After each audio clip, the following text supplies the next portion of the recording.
आज मैं आपको बताऊंगा कि अगर दो लाइन पैरेलल है और उनके बीच से कोई तीसरी लाइन दोनों लाइंस को इंटरसेक्ट करते हुए चली जाए तो कितने एंगल्स बनते हैं और किस टाइप के एंगल्स बनते हैं, दोनों चीजें मैं आपको बताऊंगा। तो सबसे पहले तो आप देखेंगे कि दो लाइन पैरेलल थी, जैसे कि P पैरेलल थी Q से, मतलब ये लाइन है P और ये लाइन है Q, राइट। और तीसरी लाइन ने क्या करती है, दोनों को इंटरसेक्ट करती है, जिसके कारण 1 2 3 4 5 6 7 8 एंगल क्या हुए हम यहाँ पे फॉर्म हुए, राइट। अब ये 8 एंगल कैसे क्या होंगे वो हम देखते हैं। सबसे पहले तो हम देखेंगे कि ऐसे कौन से एंगल है जो वर्टिकली अपोजिट एंगल्स कहलाते हैं। तो वर्टिकली अपोजिट का मतलब होता है कि अगर दो लाइन एक दूसरे को इंटरसेक्ट करे तो आगे और पीछे, मतलब ये वाला एंगल और उसके पीछे वाला एंगल दोनों क्या होगा, इक्वल होगा। मतलब ये वाला एंगल इसके नीचे वाले एंगल से क्या होगा, इक्वल होगा, राइट। ऐसे ही यहाँ पे देखेंगे तो एंगल 1 के लिए अगर मैं बात करूंगा तो एंगल 1 किसके लिए इक्वल होगा, एंगल 3 के लिए इक्वल होगा, राइट। ऐसे ही एंगल 2 किसके लिए इक्वल होगा, एंगल 4 के लिए इक्वल होगा। ऐसे ही एंगल 5 किसके लिए इक्वल होगा, एंगल 7 के लिए इक्वल होगा।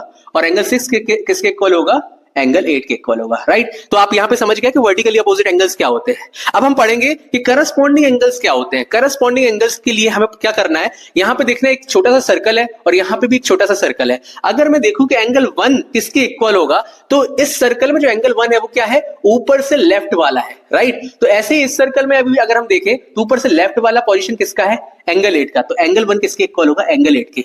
और ऐसे ही एंगल 2 भी किसके इक्वल होगा, देखेंगे ऊपर से राइट। ऐसे ही नीचे वाले सर्कल में ऊपर से राइट क्या है, एंगल 5 है, तो एंगल 5 के इक्वल होगा। सिमिलरली हम क्या बोलेंगे कि एंगल 4 इक्वल होगा एंगल 7 के और एंगल 3 इक्वल होगा एंगल 6 के, राइट। तो यहां पे आप समझ जाएंगे कि करस्पॉन्डिंग एंगल्स क्या होते हैं, राइट। इसके बाद अल्टरनेटिव इंटीरियर एंगल क्या होता है। अब इंटीरियर वर्ड दिया गया, इंटीरियर बोले तो इन दोनों लाइंस के बीच के एंगल, तो ये 4 ही एंगल आ रहे हैं, 1 2 3 और 4। और अल्टरनेट का मतलब है क्रॉस में ये दोनों एंगल्स क्या होंगे, एक दूसरे के इक्वल। मतलब 3 किसके इक्वल होगा, एंगल 8 के।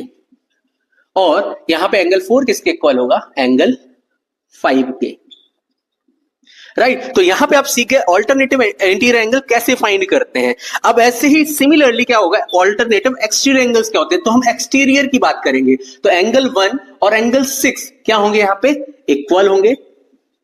और एंगल 2 किसके इक्वल होगा, एंगल 7 के, राइट। अब सबसे लास्ट में हम किस एंगल के बारे में पढ़ते हैं, को इंटीरियर एंगल्स के बारे में।